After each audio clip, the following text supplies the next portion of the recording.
In the scorching summer of 2000, a towering skyscraper in Houston, Texas, served as the nerve center for the most celebrated corporation in America. Enron was an absolute juggernaut. It wasn't just an energy provider, it was a Wall Street darling, ranked as the 7th largest company in the United States. For 6 consecutive years, Fortune magazine had officially crowned Enron as America's most innovative company. Its stock price was trading at an all-time high of $90 per share. Employees were becoming millionaires overnight on paper, and the finest financial minds on Wall Street aggressively urged the public to buy Enron stock before it doubled again. But by December 2001, just 16 months later, that glittering tower of innovation became a monument to corporate greed and systemic fraud. Enron imploded with a breathtaking speed that shocked the entire global economy, filing for what was then the largest corporate bankruptcy in U.S. history. $63 billion in assets vanished into thin air. Tens of thousands of loyal workers lost their livelihoods, their health care, and their entire life savings in a matter of days. This wasn't just a bankruptcy, it was a financial execution that brought down one of the world's largest auditing firms along with it. How did America's most praised corporate titan turn out to be nothing more than a giant, hollow illusion? Let's reveal the dark reality behind the collapse of Enron.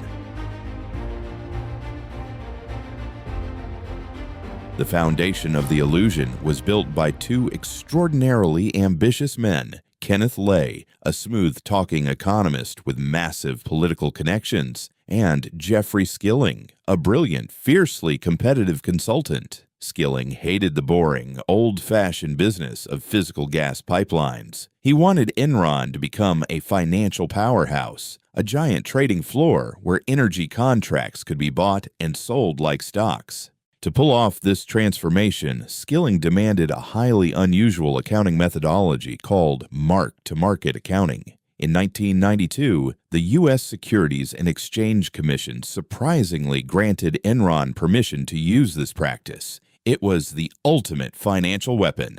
Under standard accounting rules, a company records revenue only when a deal actually brings in cash. But under mark-to-market, Enron was legally allowed to sign a 20-year contract and immediately write down all the estimated future profits as current income on today's balance sheet. Under Jeffrey Skilling's leadership, Enron developed a toxic corporate culture that rewarded raw greed and systematically eliminated corporate ethics. Skilling instituted a ruthless performance review process known among employees as the rank and yank system. Every 6 months, a committee evaluated workers, and those who fell into the bottom 20% were brutally fired on the spot. To further fuel the illusion of explosive growth, Enron launched wild speculative ventures during the dot-com boom. They poured billions into Enron Broadband, a venture designed to trade high-speed internet bandwidth, and famously signed a blockbuster deal with Blockbuster Video to stream movies on demand. In reality, the technology was deeply flawed, and the projects bled cash instantly. By 1999, the mountain of hidden losses from Enron's failed global projects grew so large that it threatened to obliterate the company's credit rating. If Wall Street discovered the truth, Enron would face instant liquidation. To solve this problem, a third criminal mastermind stepped into the spotlight: Chief Financial Officer Andrew Fastow. Fastow engineered an incredibly complex web of hundreds of off-the-books, special-purpose entities, essentially shell companies with cryptic names like Chuco, LJM, and Raptors. The scheme was deceptively simple but highly illegal. Fastow would transfer Enron's worst-performing toxic assets and billions of dollars of corporate debt entirely off Enron's public balance sheets and onto the books of these secret partnerships. To make the shell companies look financially stable, Fastow backed them with Enron's own inflating stock. Wall Street analysts looked at Enron's official financial statements and saw nothing but pristine, record-breaking profits, completely unaware that the corporate titan was sitting on a ticking financial time bomb. As the tech bubble began to burst in 2000, Enron grew desperate for massive cash flows to sustain its illusion. They found their answer in the newly deregulated energy market of California. Enron's energy traders deliberately began manipulating the state's electricity grid to manufacture artificial power shortages. This artificial scarcity triggered widespread rolling blackouts across California, paralyzing cities and putting millions of citizens in danger. With the power grid on the brink of collapse, electricity prices skyrocketed by over 800%. Enron stepped in, selling energy back to the desperate state at wildly inflated rates, gouging California consumers for billions of dollars. The house of cards finally began to shatter in the summer of 2001. In an abrupt move that stunned the financial world, Jeffrey Skilling resigned as CEO after just 6 months in the position, citing personal reasons. Kenneth Lay stepped back into the CEO role, repeatedly reassuring panicked employees and the public that the company's balance sheet was rock solid and that Enron stock was an incredible bargain.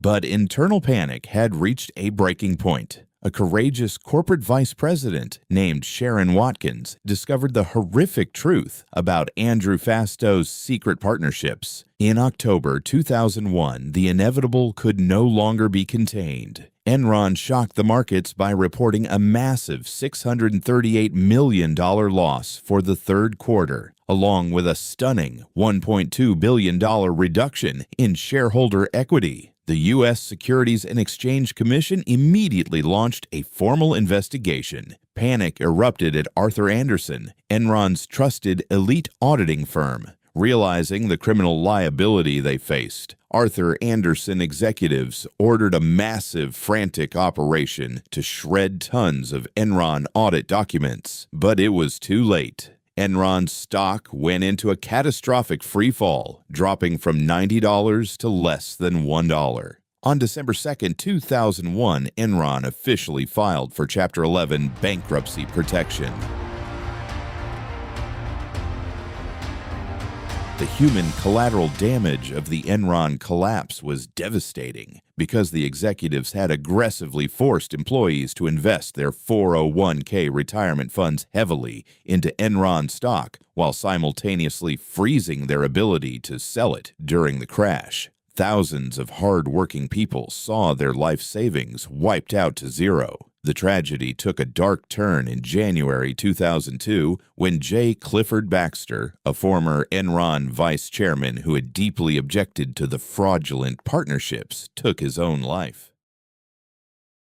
The federal government launched the most massive white-collar crime investigation in FBI history, assembling a dedicated Enron task force that analyzed terabytes of digital evidence. More than 20 individuals were convicted of federal crimes. CFO Andrew Fasto pleaded guilty, forfeited more than $20 million in assets, and served about 5 years in prison. Jeffrey Skilling was found guilty on 19 counts, including conspiracy, securities fraud, and insider trading, receiving a massive 24-year prison sentence, though he was ultimately released after serving 12 years.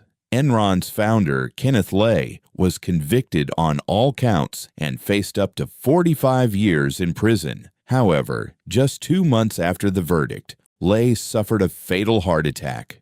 As for Arthur Andersen, the auditing giant was found guilty of obstruction of justice for shredding evidence, destroying its license to operate, and instantly wiping out 85,000 jobs worldwide.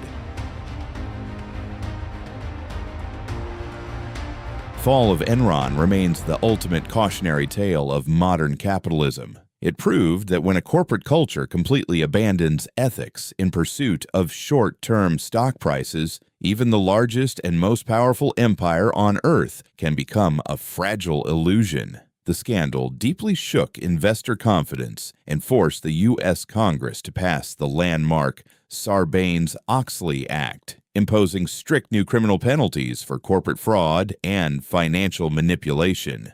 Enron wanted to be remembered as the most innovative company in the world, but instead, its name became a global synonym for systemic corruption, greed, and catastrophic deceit.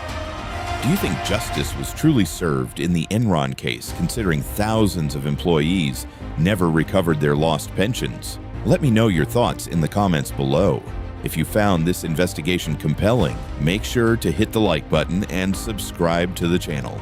Here, we continue to expose the ghost assets and dark secrets of the corporate world. See you in the next video.